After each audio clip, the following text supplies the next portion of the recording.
और स्टॉक की एनालिसिस करने वाले। स्टॉक का नाम है पंजाब एंड सिंध बैंक। ये निफ्टी पीएसयू बैंक का सेक्टर का स्टॉक है। निफ्टी पीएसयू बैंक के बहुत सारे स्टॉक्स अभी ऐसी जगह खड़े हुए जहाँ से इनके टारगेट्स बहुत बड़े, बट एक्चुअली इस जस्ट लाइक आईओबी इसका भी मर्जर हो सकता है फ्यूचर में या 2026 2027 में। बट ठीक है, जो भी होना होगा हो जाएगा। बट अपन अभी के चार्ट के अकॉर्डिंग इसकी एनालिसिस कर रहे हैं कि ये क्या है। अभी जो मैंने चार्ट पैटर्न ओपन कर रखा है वो निफ्टी पीएसयू बैंक पे पंजाब एंड सिंध बैंक का मंथली का चार्ट ओपन है। मंथली के अकॉर्डिंग अगर देखा जाए तो अभी इसकी जो करंट प्राइस चल रही है 27.600 समथिंग चल रही है। अब इसमें देख रहे हैं कि इसमें मंथली का एक क्रॉस ओवर बन के रेडी हो रखा है।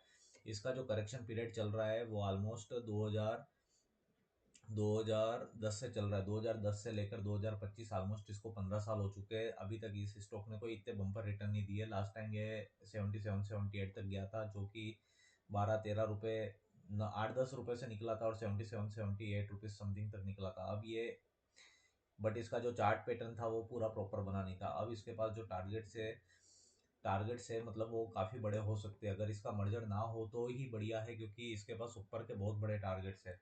अब अपन चेक करते हैं कि अपन इसमें किस किस लेवल पर इसमें स्टॉक को इन्वेस्टमेंट कर सकते हैं। अभी जैसे अगर मंथली का चार्ट को ओपन करा है तो मंथली के अकॉर्डिंग देखें तो अपन करंट प्राइस पर भी कुछ मतलब कुछ क्या वैसे तो ले सकते हैं बढ़िया क्वांटिटी भी, बट ठीक है रिस्क ज़्यादा नहीं ले तो अपन यहाँ पर 25% क्वांटिटी को ऐड कर सकते हैं। दूसरी अपन इसकी क्वांटिटी ऐड करना चाहेंगे इसके बॉटम पर। इसके बॉटम में भी मेरे को लगता है कुछ फिशिंग हो सकती है, जहाँ से ये निकल सकता है बढ़िया यहाँ मतलब 23 रुपीज़ समथिंग पर, 23-24 रुपीज़ समथिंग पर। अब इतना बड़ा स्टॉक है तो 25 पैसे क्या ही देखे इसमें होए तो स्टॉक छोटा, सॉरी गलती हो गई, स्टॉक तो छोटा ही है। बाकी 25-50 पैसे क्या ही देखे अब इसमें, क्योंकि अगर अपन टारगेट्स अगर बहुत बड़े देखते तो अब इसमें एक इसकी एंट्री पॉइंट हो सकता है 23-24 रुपीज़ समथिंग। तीसरा एंट्री पॉइंट हो सकता है 21 रुपीज़ समथिंग, और चौथा एंट्री पॉइंट हो सकता है इसमें 16-17 रुपीज़ समथिंग। और यहाँ पर इसके बाद एक और एंट्री पॉइंट हो सकता है 15-16 रुपीज़। यहाँ पर अपन फुल क्वांटिटी को ऐड कर सकते हैं 15-16 रुपीज़ समथिंग पे। इसमें एक और एंट्री पॉइंट है ये 11-11.5 रुपीज़ पर, मतलब यहाँ पर भी अपन फुल क्वांटिटी को ऐड कर सकते हैं। बाकी यूनी के मतलब नीचे आ सकता है, क्या पता ये एक बार लोगों को ट्रैप करे और उसके बाद फिर ये यहाँ तक नीचे आए और फिर ऊपर निकले, या यहीं से ही ऊपर निकल जाए, कुछ कह नहीं सकते। अपन तो देखो इसमें इन्वेस्टमेंट कर रहे हैं, ना कि कोई ट्रेडिंग कर रहे हैं। इन्वेस्टमेंट का पर्पस होता है ऑलमोस्ट 3 से 4 साल समथिंग।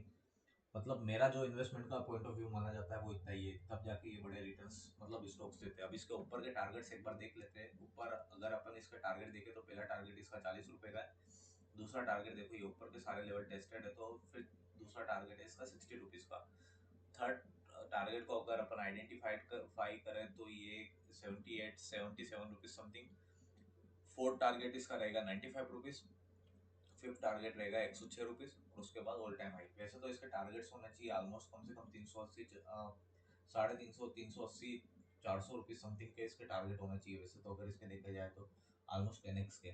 बट डिपेंड करता है कि ये कब जाता है ये स्टॉक। जरूरी नहीं है कि ये 6 महीने 7 महीने में चला जाए, जाने में इसको बहुत टाइम लग सकता है। क्या पता 1 साल 2 साल 3 साल 4 साल भी लग सकते हैं, क्योंकि पीएसयू बैंक है, पीएसयू सेक्टर का स्टॉक है। अब निफ्टी पीएसयू बैंक देखो किस हिसाब से ग्रोथ करता है। बाकी अगर देखा जाए, अगर इसका वीकली का चार्ट देखें अपन, वीकली में भी इसके जो पॉइंट्स अपन को शो हो रहे हैं ये 90-20 रुपीज़ समथिंग पर इन्वेस्टमेंट। बाकी ये अभी जहाँ पर करंट प्राइस है वहाँ पर भी कर सकते हैं। उसके बाद ये वाला पॉइंट, उसके बाद ये वाला पॉइंट तो काफ़ी बढ़िया लग रहा है 19 रुपये का, और बाकी ये 15-16 रुपीज़ समथिंग। यहाँ से इसके टारगेट्स बहुत हो गए। वीकली के अकॉर्डिंग अगर इसका पहला सप्लाई जोन चेक करें कि 43 रुपीज़ तक, जो हाँ वही 43 रुपीज़ समथिंग, यहाँ से एक बार ये स्टॉक नीचे आ सकता है यहाँ तक जाने के बाद। उसके बाद ये 66 रुपीज़, उसके बाद ऊपर रोकने के लिए इसमें वीकली में भी ऐसे कुछ भी नहीं है। वीकली में भी देखा जाए तो हाँ मतलब यही है जो है। बाकी सारे लेवल टेस्टेड है इसके। ये 100 रुपये का लेवल भी टेस्टेड है इसका, 95 रुपीज़ का लेवल भी टेस्टेड है। बाकी ये मतलब टारगेट बहुत लंबे हो सकते हैं। ये एक 118 119 पे भी दिख रहा है इसमें, यहाँ से नीचे आ सकता है। फिर इसके बाद क्या पता 2-5 महीने अगर ये यहाँ से नीचे आए तो करेक्शन करे 5-7 महीने, फिर उसके बाद वापस से निकले कंटिन्यू, जो अपन 380 400 का टारगेट जो चेक कर रहे हैं। थैंक यू दोस्तों।